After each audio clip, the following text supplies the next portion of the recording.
So hypothesis testing basically is a statistical process that we use to make inferences or draw conclusions about a population-based parameter. So in hypothesis testing, we're basically testing two means, a hypothetical mean and a statistical mean. A hypothetical mean is a claim which we usually assume to be true, and we fuse it in the alternative, in the null hypothesis, against the alternative hypothesis, which simply is a contradiction of the null hypothesis. It is the opposite of the null hypothesis. So we use hypothesis testing when you're dealing with an ANOVA test, a regression, chi-square. So that is what we do when we're doing hypothesis testing. So we have 5 steps that we need to take through. Step 1, you need to set the hypothesis. So we have HO, which is a null hypothesis, and we have HA, which is the alternative hypothesis. That's step 1. Step 2, you need to state the what? Level of significance. Step 3, you need to do what? State the decision rule. Step 4, you need to calculate your Z statistic. And step 5, you need to make a conclusion. And finally, you make your decision. So similarly, you need to master the song. Now, in this case, we're going to have 2 songs, the single-tailed test and the double-tailed test. The double-tailed test has signs equal to or not equal to. The single has signs greater or less than. Okay. So we have the following confidence levels. We have 99, then 98, then 95, then 90. What is the significance level for this? 0.01. Oh, 1, 2, 5, and 10. Then 0.01, mhm. 0.02, 0.05, 0.10. And the Z, 2.50,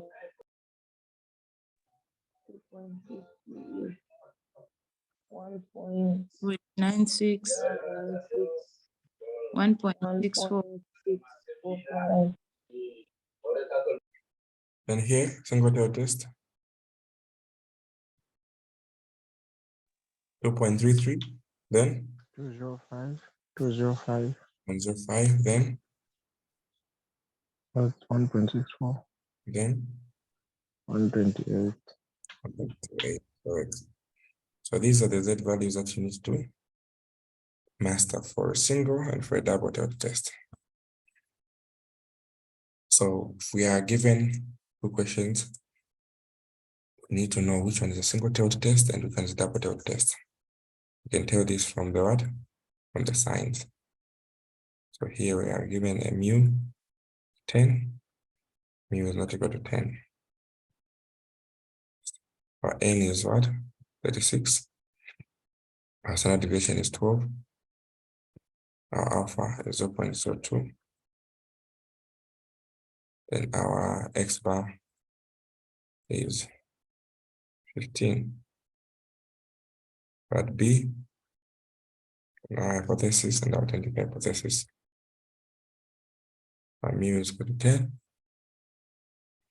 And mu is greater than 10. Our x bar is 15. Our n is 36. Our standard deviation is 12. Our alpha is 0.05. So let's conduct a test for each of these ones here. So step 1, state the hypothesis, which we already have there. What is our hypothesis? Mu is equal to 10.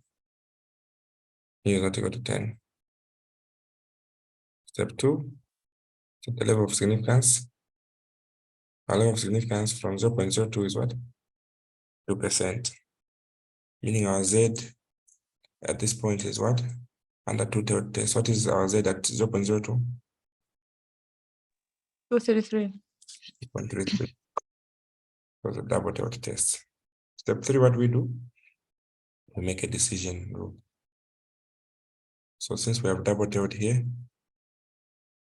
you put a negative 2.33, and here we have a positive 2.33. This is called the rejection region. Whenever we reject, there is what? A statistical difference. Then this is a failed rejection region or accept region. When you get inside there, we have no significant difference. That's what it means. So you say reject HO if what? If Z is greater than 2.33. Then step 4, what is our step 4? Calculate the Z. Z calculated is equal to what? Mean minus what? Mu over the standard error. So our X bar is 15 minus what? 10 over 12 square root of 36. So 15 minus 10 is 5. 12 root 36 is what? 2. So you're going to get out 2.5. So you locate the 2.5. It's in the shaded region. So what is our conclusion? Reject HOY. Since the Z calculated is greater than what? 2.33. What's the conclusion? There is a statistical difference. It means there's a statistical difference. Then here, step 1, state the hypothesis.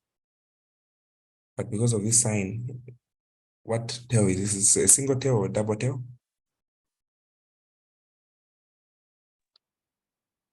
That's a single. It's a single tail. We're using the same, let me use the same 0.02. The same question, everything else except that the sign has changed here. So 0.02, our synchronous sample is what? 2%. So meaning what is our Z here? Are we using the same 2.33 or the Z changes? To change since this is a single tail. So the Z will be 2.05, isn't it? So here, since we're saying greater, we use only one tail. These are the tails here. So we're going to look at here, 2.05. We're going to say reject HO if Z calculated is what? Greater than 2.05. Okay, step 4, calculate the Z. Z calculated is equal to what? The same figure as 15 minus 10 over 12 square root of 36. So what you get is 2.5. 2.5 is still there. So step number 5, reject what? HO. Since our Z calculated is greater than 2.05. Therefore, there's what? A statistical difference. So now we go to the exam type question. Mr. Collins, before you move, is step 3 mandatory in that you need to draw the curve? No, it's not mandatory.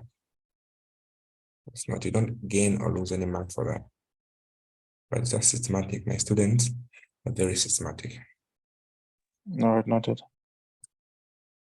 All right, then when you go to this question, a professor claims that the average class size at the university is greater than 35. All right, this is a single tailed test. So we need to identify that there are two means that are always found in the question. Number one, the one mean is hypothetical, and one mean is statistical. The hypothetical mean has a sample size attached to it, and the hypothetical mean has no sample size attached to it. So Professor claims the average class size is greater than what? 35. The random sample of 18 contained an average of 38.1 students. Assume normal distribution with standard deviation 7.6.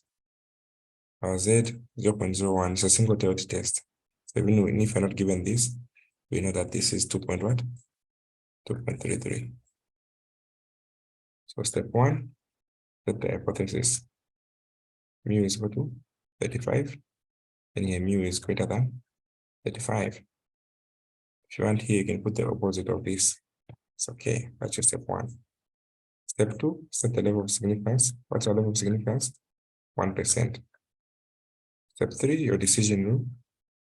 Decision rule is single tailed. So here, our Z is what? 2.33. So we put 2.33 there. So they say reject SO if Z calculated is greater than 2.33. And step 4, calculate the Z, which is X bar minus mu over standard deviation root of N. So in this case, our standard deviation is what? X bar is 8.1. Our standard deviation, our mu is 35. Our standard deviation is 7.6. And our N is what? 18. So in calculate the Z calculated, in this case, we're going to get, so I'll do this. Here was systematic. The Z was 1.73. So 1.73 is inside here. So what is our conclusion? Step 5, we fail to reject. We don't use accept at master's level, so we fail to reject HO. What does it mean fail to reject HO? There's no statistical difference. Since what? Z calculated is less than 2.33. At what? Level of significance 1%. Is this 1%? 1%, yes. You always need to show the level of significance and why we are rejecting, because Z calculated is less than that. Then the decision to say there's no statistical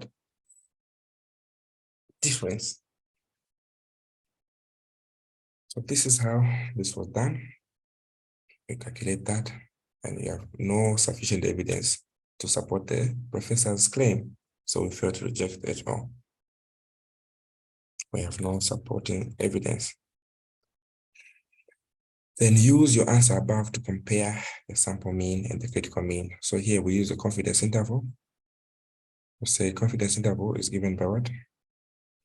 Mu is equal to plus minus what? Z S over square root of N. Our mean was 35. Our Z was what? 2.33.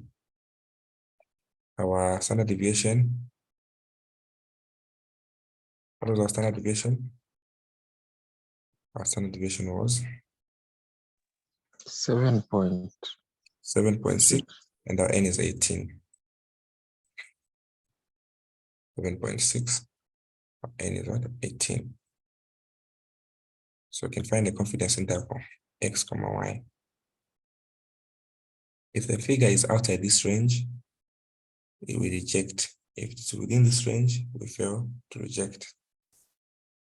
Are we together? What are we getting? 35 plus minus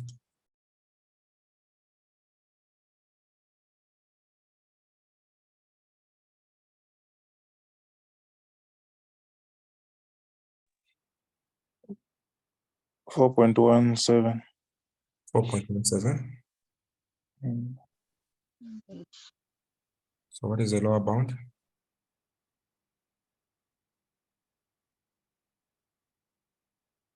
It's at 9.17. What is the lower bound?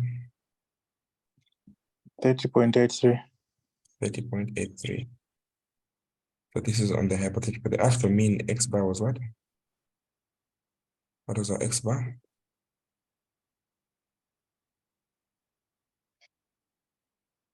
Our X bar was 38.1. Our X bar was what?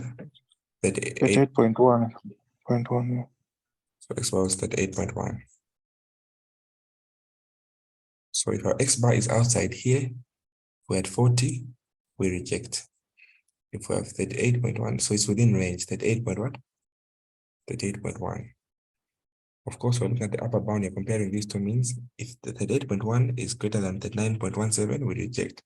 38.1 is less than the 9.117, we accept. So this is what you're supposed to do basically on this question. Let's see how he did it. So in the problem, Z, and our standard error is that we just use the upper bound. You add the 5 plus that, which is the 9.17. Then you compare the 38.1 to the 9.17. So if it's less than that, the critical value, we fail to reject. If it's greater, we reject. So it's the same thing, right? Find the bound. Substance is a single tailed, just concentrating on one part, but there's no harm in doing both the lower and the upper bound. Then you now see your figure if it's outside. Are we together? Yeah. So, Mr. Collins, just repeat on why we are using only the upper bound. Because it's a single tailed test, the word greater. So we're looking at the part. If it was less than, would have used a negative there. Remember? Oh, This is a single tailed okay, test. I get. Yeah. It's clear. Thank you.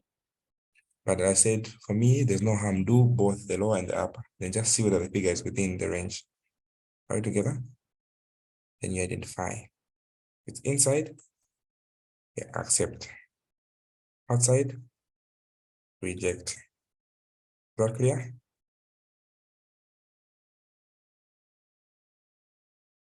Yeah, it's clear. Thank you. Okay. Yeah. Another question in this pamphlet. Oh, we did that part.